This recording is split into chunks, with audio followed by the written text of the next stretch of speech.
Hi, class. Happy Monday. I hope you're enjoying your day off. This is a relatively short presentation, but I wanted to get this done today so that we don't fall behind. If you hear any pauses or things like that, just ignore them. I am still trying to figure this out, but I hope you're having a good day. And of course, you can listen to this throughout the week. You do have homework for this week, which we'll get to at the end, which is due on Sunday, the 23rd. And we'll get to that. But again, I just wanted to stay on top of things. Okay, so let's hypothesize that we are in class, and essentially you have to do this sort of work with your partner. So you could watch this by yourself and talk with your partner afterwards, or you could chat on the phone after this, etc. But regardless, we're starting to think about our customers with similar partners.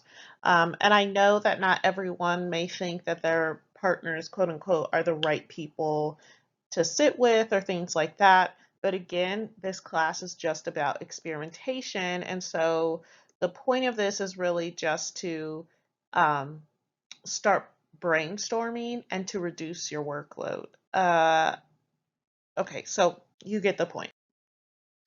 So we're talking today about early adopters, and I just wanted you to think about who your early adopters are for your particular customer segment, why they're important, and then if you can think of examples for other businesses like ClassPass, and you can Google what ClassPass is, but it's essentially a way you can pay one particular organization ClassPass to be able to use a bunch of different gyms and things like this.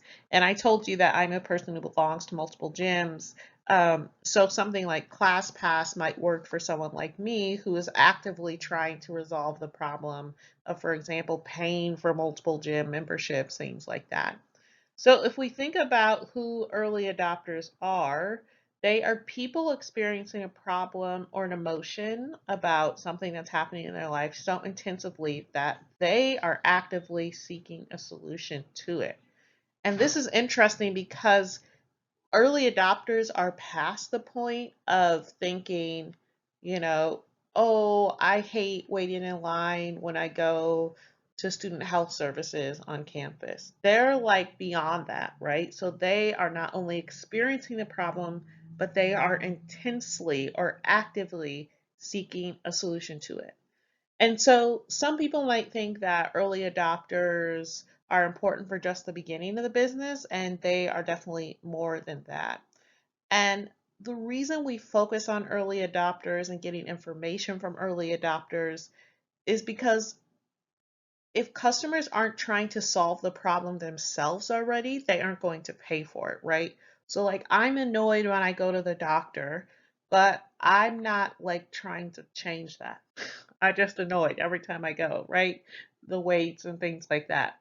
So there would be a difference between a customer who is trying to solve that problem by going to like a concierge doctor or researching information about a concierge doctor. That's a customer who's so annoyed by waiting at the doctor's office that they're trying to solve the problem themselves.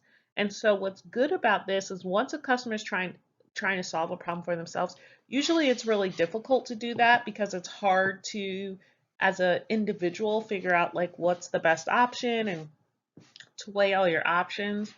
And what a good entrepreneur does is comes in and creates a business that scales up and can solve that problem for a customer very easily. And so early adopters, again, are past the point of annoyance and are trying to solve the problem themselves. And so you could think of something like ClassPass, someone who is not just annoyed about gyms. Maybe there's someone who's been using Groupon for gyms, right? Because they can't find an affordable membership. Or maybe it's someone who's going to like one gym for one place for yoga classes, one place for weightlifting, one place for CrossFit. ClassPass solves that, right? So these people are trying to seek a solution to their problems. As an example, you can think of anything, Airbnb, you could think of couch surfing, things like that. Who are the early adopters in that scenario? And so when you think about your um, customers for your particular problem who are early adopters, right? Who's beyond annoyance, who's to the point where they're trying to solve it themselves. And here, just a reminder that customers, and again, you can think about this as a nonprofit too, right? Who are the people that are going to pay for your service that you're trying to produce? Who's going to pay for that? That's someone that has already noticed that there's a problem and is trying to figure it out themselves, right? So customers don't buy products, which we've known because we talked about the difference between inventors and entrepreneurs. So inventors invent products, but entrepreneurs invent a product that people will buy, right? And so what customers are really doing is buying the solution to the problem. And this is true for social enterprise especially, right? Customers are buying a solution to the fact that they want to donate money across the world, but they don't know who across the world to give that money to, right? So Kiva comes in with the solution to this problem. And so customers then participate in creating loans to Kiva as an example. So across the spectrum, across the for-profit, the social enterprise, and the nonprofit spectrum, customers are buying solutions to problems. Okay, so I want you to go back to last week again, do this as an individual or in groups. I think it helps to do it and talk with your partner and look at that bottom place. So hopefully you have completed all four options at the top of your segments and you've added up the different intensities of their emotions. And so what you're doing in number 6 then is you're taking the two with the highest score. And so for this example, the two with the higher score are sick college kids and dog owners. Okay. And so here what you're doing is thinking about who could be your early adopters. And so let's look at this first one, which I think is interesting. My ideal customers are sick college kids. So you're filling in their just the person. You're feeling in the negative filling in, excuse me, the negative emotion. So the negative emotion is that college kids feel irritated when they're sick in their dorm room. And why do they feel irritated? Because the campus health center is too far, the lines are too long, they don't want to wait in line, they're sick, they don't feel like getting up. And so the big question is here, and we remember back to last week, we want to turn a negative emotion that a customer feels into a feels into a positive one. It doesn't mean that we eradicate that negative emotion, right? Still, even with concierge medicine or doctors who come to your home, there are still things that are annoying or might irritate you. But we want to turn that into a positive emotion. We want to make sick college kids feel more comfortable. Okay? We can look at the second example, and you likely have two for yours. My customers, my backup customers, so the one that is the second lowest. So here, sick college students scored a 12 and dog owners scored a 9. And so these would be your backup customers. And backup customers are dog owners who feel, and what negative emotion do they feel? They feel afraid when their dogs are away because they could lose them. And what is the negative emotion you want to change? I want to help them feel confident. This is a big deal, by the way. If you've lost an animal before, you know how difficult it is. And so all of these negative emotions, you're not going to eradicate a dog owner who feels scared or nervous when their dog runs away. You're not going to eradicate those emotions, but you want to change them so that a customer has a place to a product that they can participate in by buying or things like that, so that they feel more confident. So I want you to take a minute again as an individual or by yourself and think about who your early adopters are. And this is just a reminder for your ideal customers. Early adopters are the people who are currently experiencing the emotion. So the early adopters have to have all three of these. The emotion is so intense that they are aware of it, they're experiencing it, and they are trying to resolve it. Okay, and these three things have to happen so that for early adopters, for you to even know who early adopters are, and we'll talk some about that later. How would you know where early adopters are? And mostly it's because of number three. They're actively trying to resolve it and usually in very public ways. So I want you to think about, we'll come back to this hypothesis, who your early adopters are. And so I want you, I'm skipping through things really quickly because I want to get to this part. I want you to go to number 6 and think through who your ideal customers are. And again, that's one with the highest score. What are the emotions that you're trying to um, turn into more positive emotions? And what is the problem you're trying to fix? In which situations is it a problem and why? So I want you to, again, we use this example, six college students are dog owners, and I want you to think about your particular ideal customers and your backup customers. Okay. Okay, so I hope you took a few minutes to fill out number 6 on that worksheet. And if you did that before class, last week you filled it out, but you're thinking about that differently now, I hope you thought about that. And again, this is definitely something to discuss with your partner and really think about um, what are your ideas about how they could fix this behavior? What are your ideas about the negative emotions they face, etc.? So I want you to just keep thinking about that in the back of your head, and we'll come back to this, of course. Okay, we're almost done.